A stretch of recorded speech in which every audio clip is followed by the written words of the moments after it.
The safety pin slipped through the delicate silk chiffon of the hemline with practiced precision as Catherine Sterling knelt on the plush carpet of the hotel suite. "Hold still, Jessica," she murmured, her voice calm and steady, amidst the chaos of the rehearsal dinner preparations. Her younger sister was trembling slightly, not from the cold of the air conditioning, but from a nervous breakdown that had been brewing since breakfast. "I cannot believe the florist did this," Jessica whispered, tears welling in her eyes as she looked down at Catherine.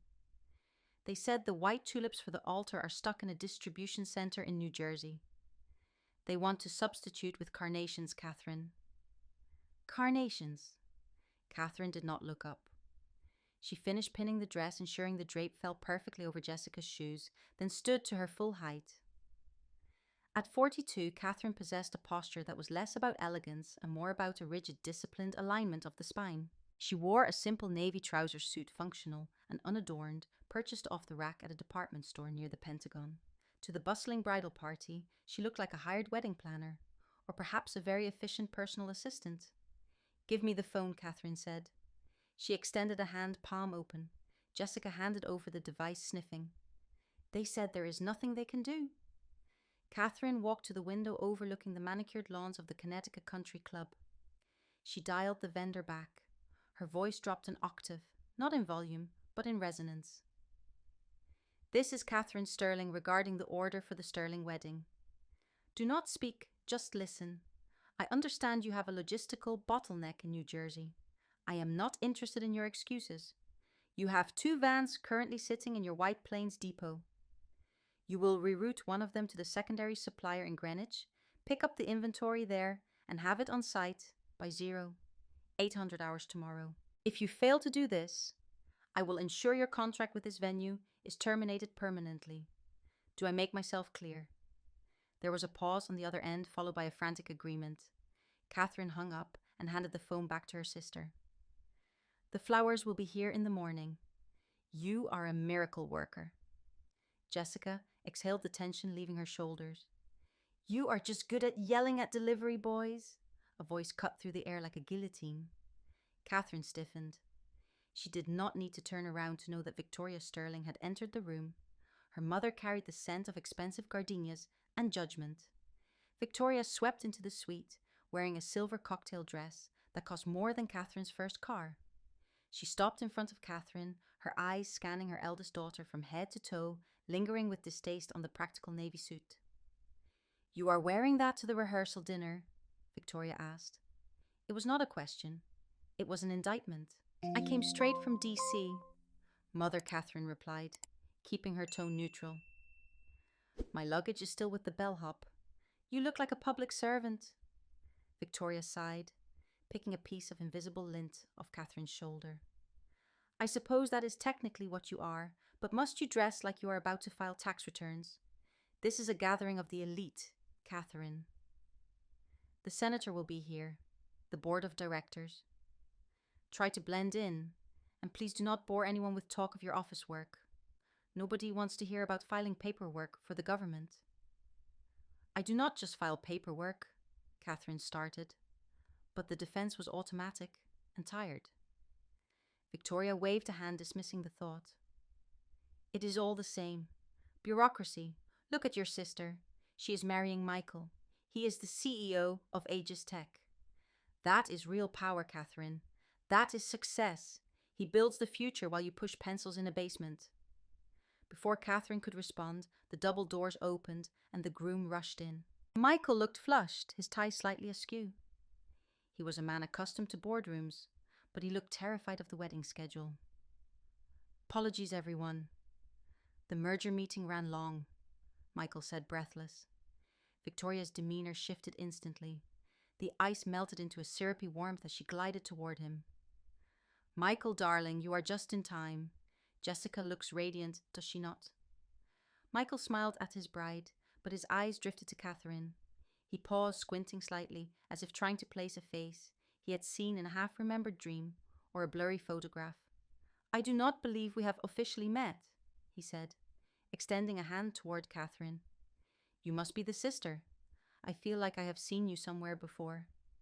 Did you work at the gala in D.C. last year?" Catherine took his hand, Her grip was firm. I work in Arlington, actually. She is Jessica's support system. Victoria interrupted smoothly, stepping between them, physically blocking Catherine from view. She handles the small details, organizes things, sort of a family assistant.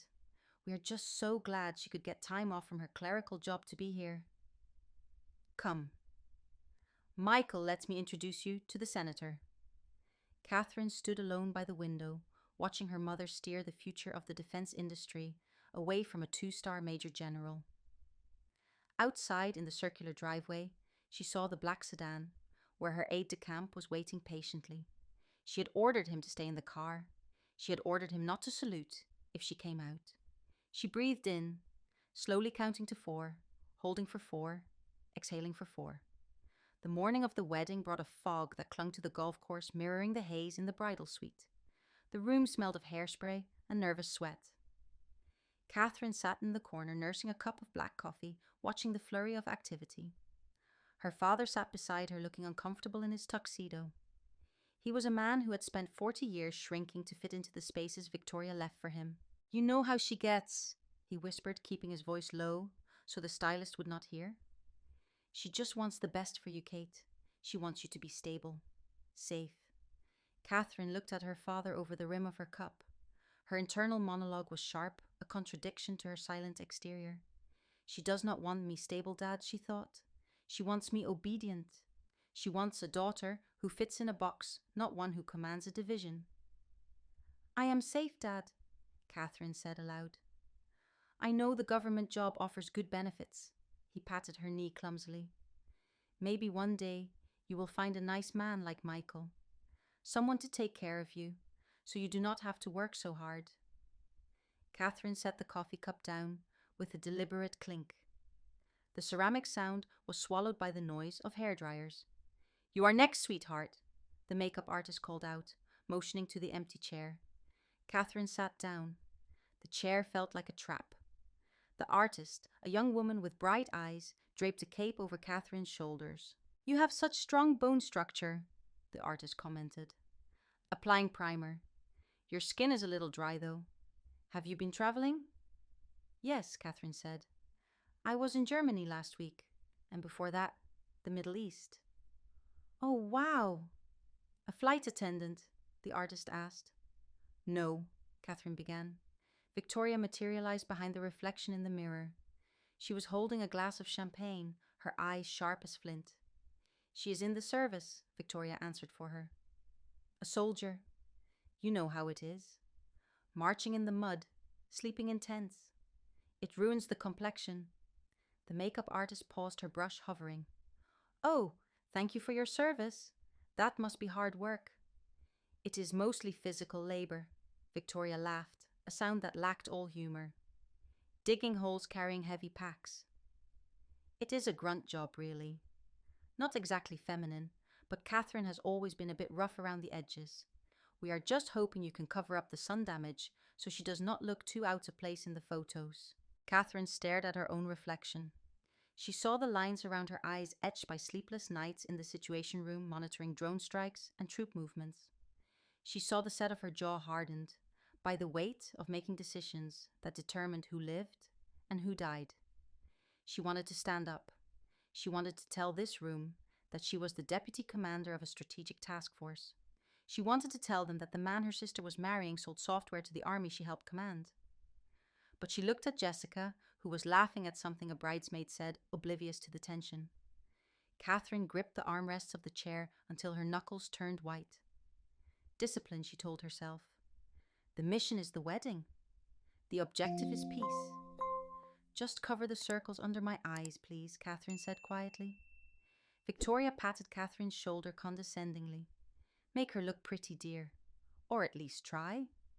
As her mother walked away, Catherine closed her eyes. The conflict raged inside her, a war between the instinct to defend her honor and the duty to protect her sister's happiness.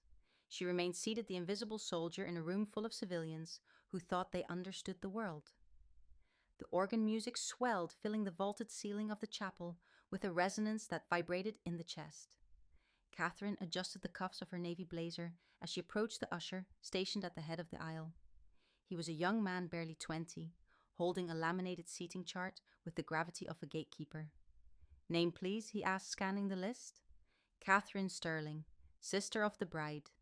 She moved a step toward the front pew on the left side, the traditional place for immediate family. The usher cleared his throat softly, stepping sideways to block her path. Apologies, Miss Sterling. You are seated in row 2. Catherine paused. Her eyes flicked to the front row. It was already occupied not by aunts or uncles, but by 3 men in charcoal suits, and a woman wearing enough diamonds to finance a small coup. She recognized one of them as the vice president of Lockwell Dynamics, a competitor to the groom's company. There must be a mistake, Catherine said, her voice low. That is the family pew. The usher looked uncomfortable, shifting his weight. I am just following the chart, ma'am. Mrs. Victoria Sterling gave us very specific instructions this morning. Immediate family and key investors in row 1. She indicated you were to be seated behind Mr. Vance. Catherine looked at the back of Mr. Vance's head.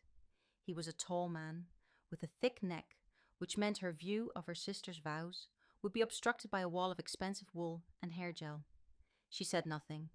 To make a scene would be a tactical failure. She nodded once, sharp and curt, and took her seat in the second row. She sat with her spine not touching the back of the pew. Her hands folded in her lap with a symmetry that screamed military academy to anyone who knew what to look for. Nobody in the chapel knew what to look for, except one. Near the side exit, a private security guard hired for the high-profile event was scanning the crowd. He was an older man, thick around the middle now, but he stood with his feet, shoulder-width apart and his hands clasped behind his back in a relaxed parade rest. His eyes moved continuously, analyzing threats. His gaze swept over the sea of slouching civilians and landed on Catherine. He paused. He took in the alignment of her shoulders, the stillness of her head, the way she was scanning the exits, just as he was. Catherine felt the weight of his gaze. She turned her head slightly, locking eyes with him. For a second, the chapel and the flowers and the expensive perfume fell away. There was a silent frequency between them, a recognition of shared hardship and discipline. The guard straightened up, almost imperceptibly. He dipped his chin in a respectful nod, a gesture of deference. One soldier offers another, when out of uniform. Catherine returned the nod, a microscopic movement that acknowledged the perimeter was secure. At the altar, Michael stood waiting. He looked nervous, smoothing the front of his tuxedo jacket. As the music shifted to the bridal march, he scanned the audience, looking for friendly faces. His eyes skimmed over the investors in the front row and caught sight of Catherine just behind them. He frowned. The image of her face triggered a rapid-fire association in his brain. He had seen that face before, not just at the rehearsal dinner. He pictured a glossy magazine cover lying on his office coffee table, Global Defense Quarterly. There had been a feature on Strategic Command in the Middle East with a photo of a high-ranking officer walking through a dust storm flanked by special forces. The woman in the photo had the same intense, intelligent eyes as his future sister-in-law, but then he looked at where she was sitting. She was squeezed behind a lobbyist, looking small and insignificant in her plain off-the-rack suit. The woman in the magazine commanded battalions. This woman was being treated like a poor relation. Michael shook his head, dismissing the thought as pre-wedding jitters. It was impossible. His mother-in-law had been clear that Catherine was a clerical assistant. He turned his attention back to the aisle as Jessica appeared in a cloud of white lace. The reception was held in the grand ballroom, a cavernous space lit by 6 crystal chandeliers. Waiters moved like synchronized swimmers, carrying trays of champagne and hors d'oeuvres. Catherine navigated the room holding a glass of sparkling water she had no intention of drinking. She moved toward the front table, searching for her name card near the bridal party. She checked table 1. Parents and grandparents. She checked table 2. The groomsmen and bridesmaids. She checked table 3 through 5. The corporate partners and local politicians. Catherine kept walking. The tables became further apart, less decorated. She passed the dance floor. She passed the bar. She reached the far corner of the room near the swinging double doors that led to the kitchen. The air here was warmer, smelling faintly of steamed vegetables and dish soap. Table 19.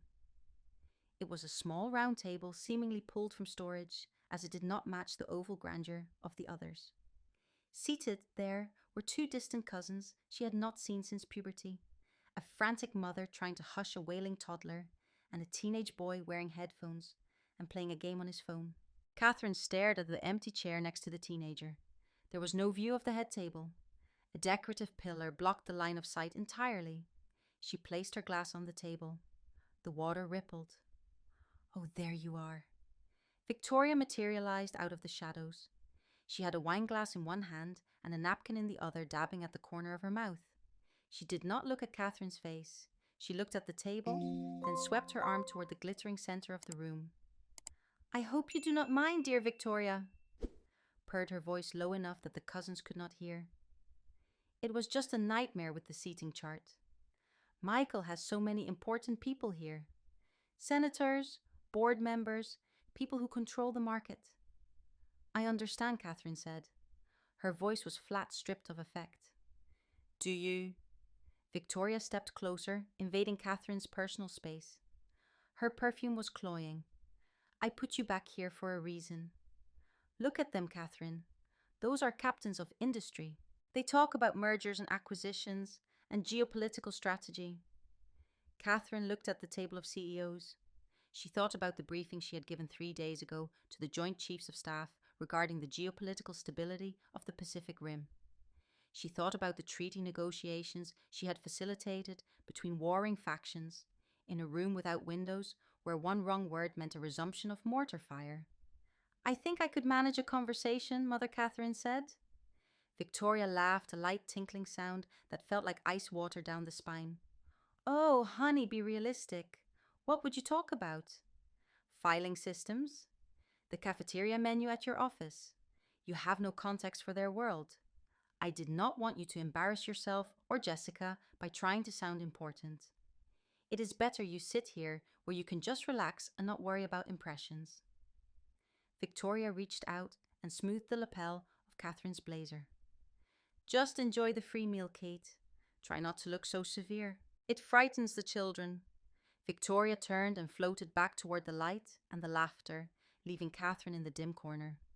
Catherine sat down. The chair was wobbly. The teenager next to her did not look up from his screen. Across the table, the toddler let out a piercing shriek, throwing a spoon onto the floor. Catherine placed her hands on the white tablecloth. She felt the texture of the fabric under her fingertips. Her muscles coiled tight. The urge to flip the table, to stand up and shout her rank to silence the room. With the voice she used to command thousands was a physical ache in her chest. Her heart hammered against her ribs, a frantic drumbeat of injustice. But she did not move. She watched her knuckles turn white as she gripped the edge of the table. She was a master of asymmetrical warfare, and she knew that you do not fire your weapon until the target is fully exposed. She took a breath. She held it. She waited. The clinking of a silver fork against a crystal champagne flute cut through the ambient chatter of the ballroom like a signal flare. The sound rippled outward from the head table, silencing the string quartet and drawing 300 faces toward the source. Victoria stood up. She held a wireless microphone in one hand and her third glass of Pinot Grigio in the other. She swayed slightly, a movement disguised as an elegant adjust of her weight, but Catherine, watching from the shadows of table 19, recognized the telltale loss of equilibrium. The spotlight swung, hitting Victoria in a wash of white light, causing the diamonds at her throat to flare. "Thank you, everyone," Victoria began, her voice amplified and rich, echoing off the high ceilings. She gestured grandly toward the bride and groom. "Tonight, we celebrate perfection. Look at them. Jessica, my beautiful daughter, who has always known exactly who she is and exactly where she is going. And Michael, a man who shapes the very future of our nation's defense. A CEO.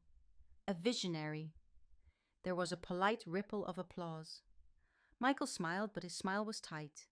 He shifted in his seat, his eyes scanning the room as if looking for an exit. Victoria continued, her smile sharpening at the edges. "Raising 2 daughters is a challenge. You pray, they both turn out to be swans. Jessica certainly did. She chose stability. She chose grace. She chose a path that brings honor to this family. The room was quiet now, sensing the shift in tone. Victoria turned her body, physically turning her back on the head table to face the darkness of the main floor, specifically the back corner near the kitchen doors. But not everyone takes the direct path, do they? Some of us stumble. Some of us take longer to grow up. Catherine sat perfectly still. Her hands were folded on her lap. She did not blink. She fixed her gaze on a point on the tablecloth, effectively shutting down her peripheral vision. My other daughter, Catherine, is here somewhere back in the cheap seats. Victoria laughed a harsh sound that encouraged the audience to join in. A few nervous chuckles bubbled up. Catherine is still finding herself. At 42, she is still playing dress-up in a uniform, living in barracks, taking orders from superiors, because she never quite figured out how to be her own woman. It is a hard life she chose, or perhaps the only one that would have her. Laboring away in the mud, while the rest of us build civilization. Victoria raised her glass higher.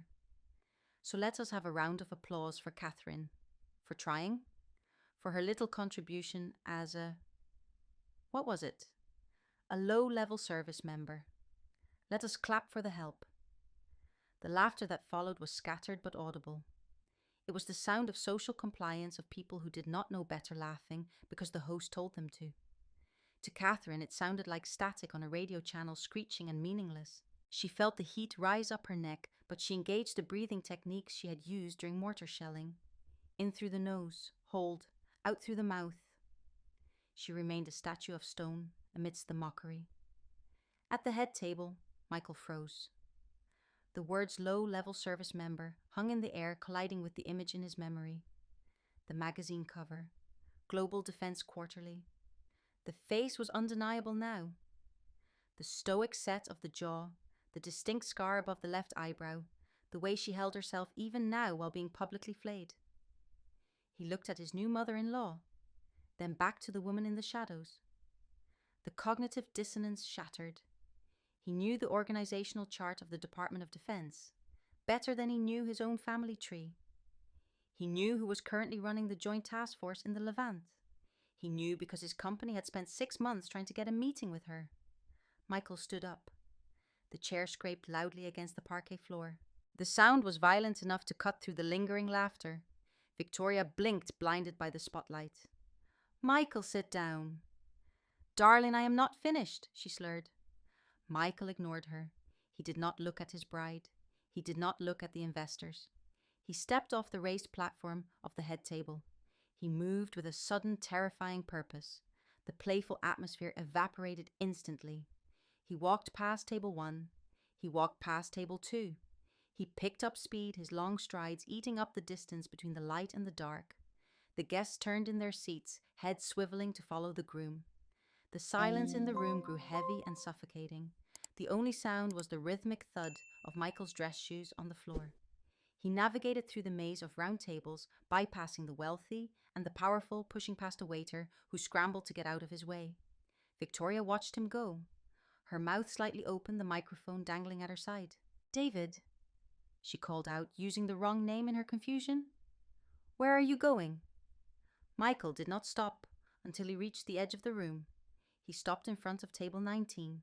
The air conditioner vent above them hummed loudly in the silence. Catherine looked up. Her expression was unreadable, a mask of professional detachment. Michael looked down at her. He saw the cheap blazer. He saw the crowded table. He saw the sheer disrespect of her position. A flush of shame that had nothing to do with him and everything to do with his association with this family burned his face. He straightened his spine, pulling his shoulders back, snapping his heels together instinctively. The music had stopped. 300 people held their breath. Michael raised his right hand. The motion was crisp, sharp, and practiced. He brought his fingertips to the edge of his brow in a perfect salute, holding it with a rigidity that commanded absolute reverence. His voice when he spoke was not the voice of a nervous groom. It was the voice of a subordinate addressing a superior officer. Major General Sterling. The title rang out, hitting the back walls of the ballroom. It is an absolute honor to have you here, ma'am. The sound of shattering glass punctuated the sentence. On the stage, Victoria's fingers had gone numb. The flute of Pinot Grigio slipped from her hand, hitting the floor and exploding into a starburst of crystal and wine. But no one looked at the stage. Every eye was fixed on the back corner of the room, where the CEO of a multi-billion-dollar defense firm stood at attention before the woman in the navy suit. The sound of the shattered crystal was the only thing that filled the silence for a long, agonizing moment. Victoria scrambled over the shards of glass, not caring about the Pinot Grigio, staining the hem of her silver dress. She moved with a frantic energy, her heels clicking rapidly on the parquet floor as she rushed toward table 19. "Michael, put your hand down," she hissed, her voice trembling with a mixture of confusion and fury. "You look ridiculous. You have had too much to drink." She reached out to grab his arm to force him out of the salute, but Michael did not budge. He remained rigid, a statue of respect carved out of a tuxedo. He did not look at Victoria. His eyes were locked on Catherine. "Mother, stop it," Michael said. His voice was low, but it carried a weight that Victoria had never heard before. "She is a secretary." "Michael." Victoria laughed, a high-pitched sound that bordered on hysteria. "She files papers. She answers phones." "Look at her cheap suit. Does that look like a general to you?" Michael finally broke the salute. He turned slowly to face his mother-in-law. His expression was cold, stripped of the deference he had shown her for the past year. "She does not file papers, Mother. She is the deputy commander of the Joint Strategic Task Force. She oversees operations that keep this country standing." Victoria opened her mouth, but no sound came out. She blinked rapidly, her mind rejecting the data that contradicted the narrative she had spent decades constructing. Michael continued, his voice gaining volume, addressing the room rather than just Victoria. "The software my company builds, the guidance systems used by the Navy. We answer to her command. The people sitting at your VIP table, they lobby for 5 minutes of her time." At the mention of the VIP table, movement rippled through the front of the room. Senator Vance, the man whose thick head had blocked Catherine's view in the chapel, stood up. He squinted across the dim ballroom, adjusting his glasses. "General Sterling," the senator asked, his voice booming. "By God, it is!" The paralysis in the room broke. The senator pushed his chair back and began to walk toward the back corner. The vice president of Lockwell Dynamics followed suit. Then the retired admiral, who had been dozing during the speeches. Suddenly, the gravitational center of the room shifted. The head table was forgotten. The spotlight was irrelevant. The power was congregating around the wobbly table 19 next to the kitchen doors. Catherine stood up. She did not smile. She did not gloat. She accepted the senator's handshake with a firm professional grip. "Senator," she said, nodding, "I saw your vote on the appropriations bill last week." "Interesting strategy." "General, I had no idea you were a Sterling," the senator stammered, flushing slightly. "If I had known, I would have never let them seat you back here." One by one, they came. Men and women who controlled billions of dollars in assets lined up to shake the hand of the woman in the off-the-rack suit. They offered business cards. They offered apologies. They asked about her recent deployment. Catherine answered them with polite brevity, her demeanor gracious but distant. She was no longer the invisible sister. She was the sun, and the rest of the room had just realized they were merely orbiting planets. Victoria stood on the periphery of the circle alone. She watched the senator laugh at something Catherine said. She watched Michael look at Catherine with awe. Her face drained of color, leaving her makeup looking stark and garish. Her hands shook violently at her sides. This was not supposed to happen. The script had been rewritten, and she was no longer the director. She lunged forward, grabbing Catherine by the elbow. Her grip was like a vice, sharp and painful. "Excuse us," Victoria said to the senator, forcing a brittle smile. "I just need to steal my daughter for a family emergency." Before Catherine could protest, Victoria dragged her away from the circle, hauling her toward the side exit that led to the service corridor. Catherine allowed it not because she was weak, but because she refused to cause a scene in front of her subordinates. The service hallway was cold and smelled of stale linen. The heavy door swung shut behind them, muffling the sounds of the party. Victoria spun around, her eyes wide and manic. She did not look sorry. She looked venomous. "You did this on purpose!" she screamed. Her voice echoed off the concrete walls. Catherine adjusted her blazer, smoothing the wrinkles where her mother had grabbed her. "I did nothing, Mother. I sat where you told me to sit." "You knew," Victoria pointed a shaking finger at her face. "You sat there in the dark, waiting for the perfect moment to humiliate me. You wanted to make me look like a fool in front of the senator. You wanted to upstage your sister on her wedding day." Catherine looked at her mother. She really looked at her.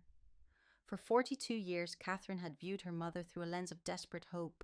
She had believed that if she just achieved enough, if she ranked high enough, if she was good enough, Victoria would finally see her. But as she watched Victoria pace the hallway, playing the victim in a tragedy of her own, making the lens shattered. "You never told us," Victoria ranted, pacing back and forth. "You let me think you were a nobody. You let me tell people you were a clerk. You set a trap for me, Catherine. This is your sick way of getting back at me for pushing you to be better." Catherine felt a strange sensation in her chest. It was not anger. It was not sadness. It was emptiness. The quiet realization washed over her with the clarity of a tactical briefing. It did not matter that she was a major general. It would not matter if she were the President of the United States. To Victoria, Catherine's success was not a source of pride. It was a threat. If Catherine was powerful, then Victoria was wrong. And Victoria could not survive being wrong. Catherine realized then that the game she had been playing all her life was rigged. There was no winning. There was no version of this story where her mother hugged her and said she was proud. There was only this.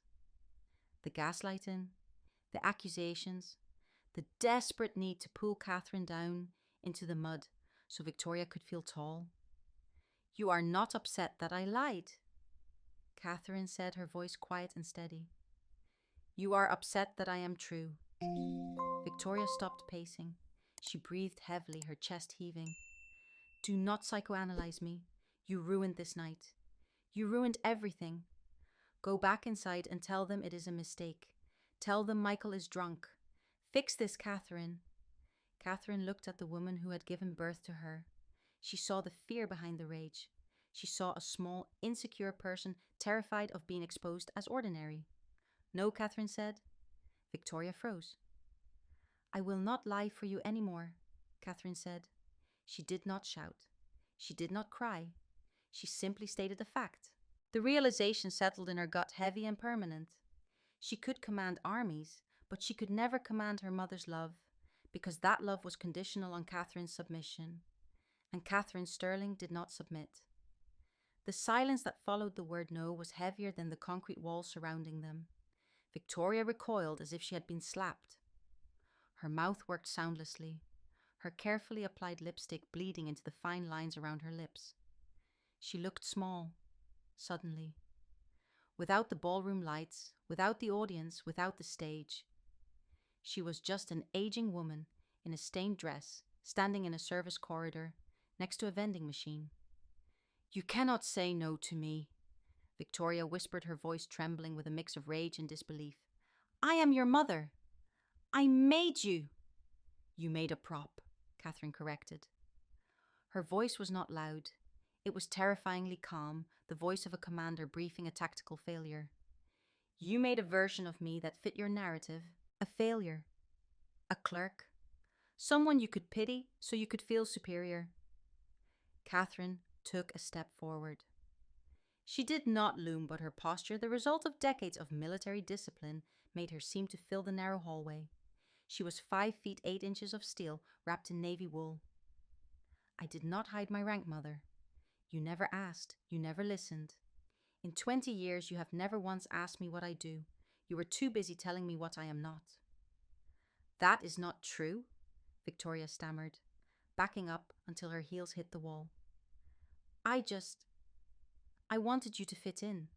You wanted me to disappear," Catherine said. "You needed me to be table 19 so Jessica could be the star. But here is the reality check. I am a Major General in the United States Army. I command a division of 15,000 soldiers. I authorize budgets larger than the GDP of small nations. I do not do this for your applause, and I certainly do not do it so you can brag at country clubs.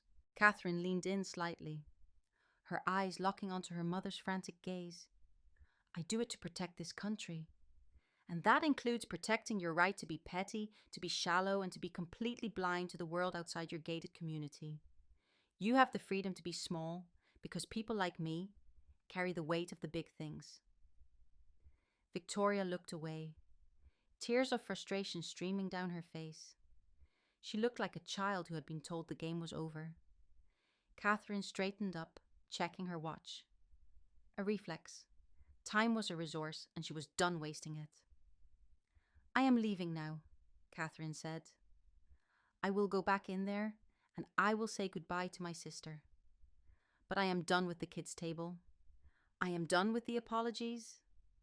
And I am done with you, she turned on her heel. Catherine Victoria called out, her voice cracking desperate. You cannot just leave. What will I tell people? Tell them the truth, Catherine said over her shoulder without breaking stride. Or lie. It does not matter anymore. I am not under your command. She pushed the heavy fire door open, and the sound of the ballroom rushed back in. The atmosphere inside had shifted. The air was no longer filled with the casual indifference of a cocktail party. As Catherine stepped back onto the parquet floor, the conversation died down. Heads turned. The wall of noise dropped to a respectful murmur. She did not look at table 19. She did not look at the spot where her mother was cowering in the hallway. She walked straight to the center of the room, where the groom was standing. Michael looked up as she approached. He looked relieved to see her, but there was a new tension in his shoulders, the instinctive straightening of a civilian in the presence of authority. General Sterling, Michael said. He extended his hand. Catherine took it. Her grip was firm, dry, and brief, the handshake of an equal. It is a beautiful wedding, Michael, Catherine said, her tone warm, but professional. You take care of her. I will. Michael nodded solemnly. He held her gaze. And ma'am, about earlier. I had no idea. I know, Catherine said. If you ever need to discuss guidance systems for the new contract, my office is in the E-ring. Call my aide. Michael smiled a genuine expression of respect. I will do that. Catherine turned to Jessica. Her sister was standing next to the wedding cake, her eyes red-rimmed.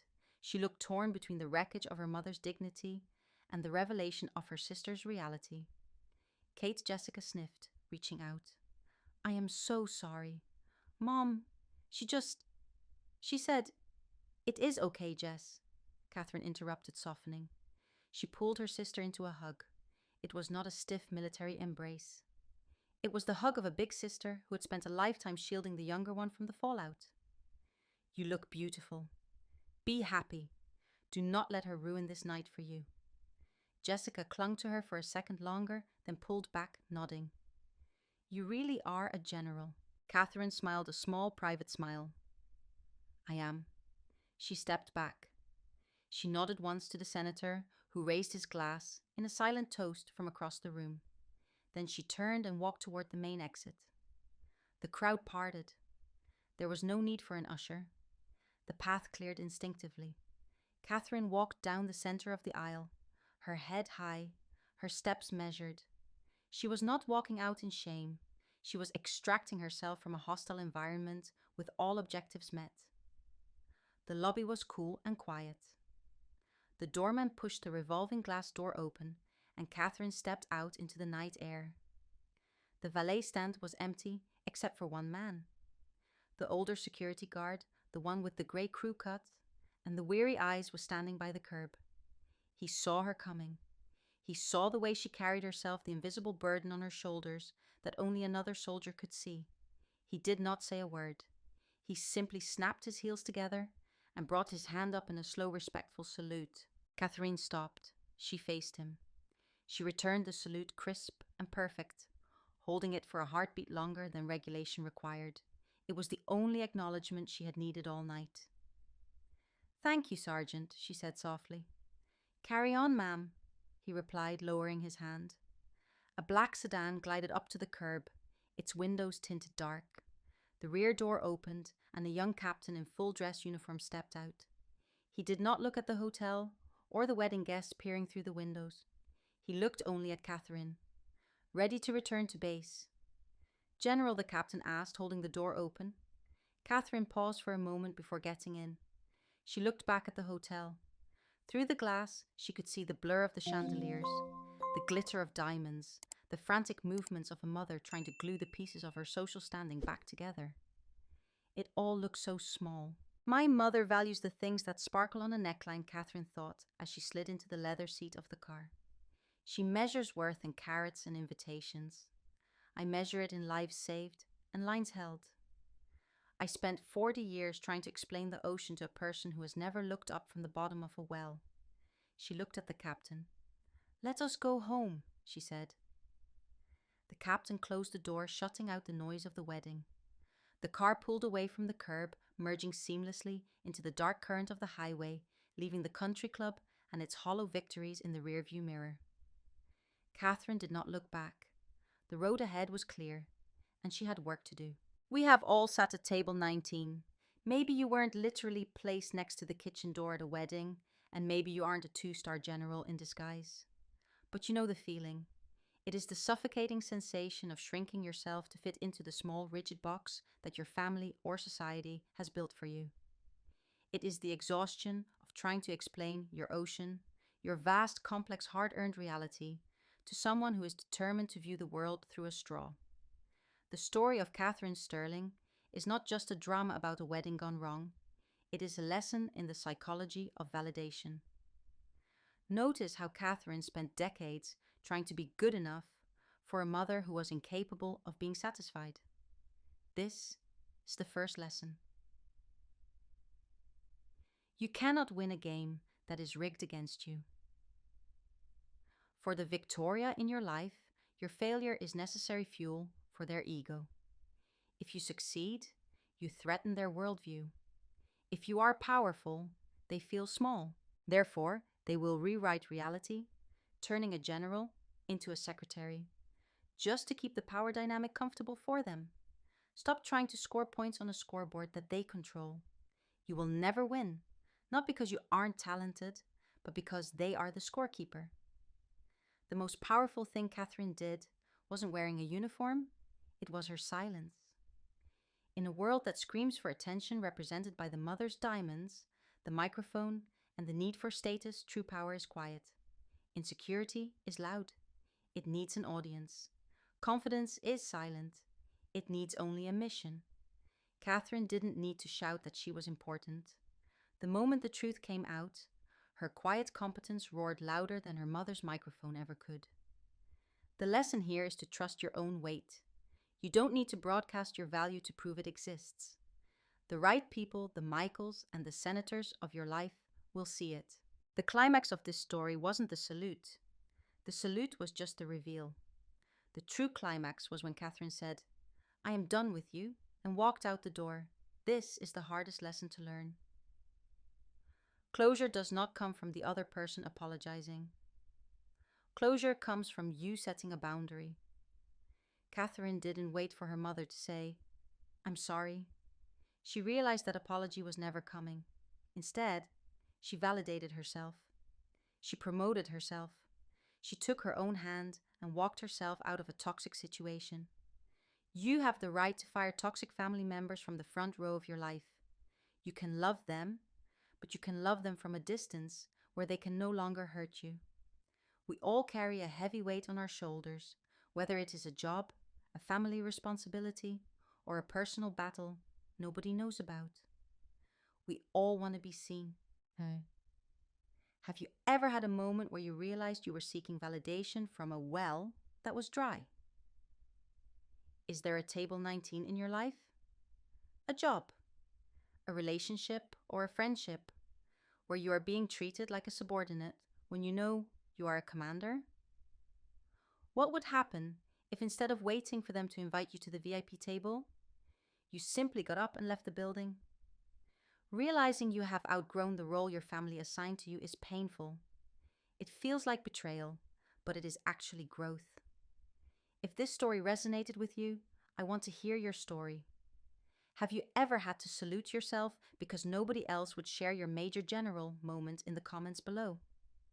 Let's remind each other that respect isn't something you beg for, it's something you earn mostly from yourself. Stand tall, fix your uniform, carry on.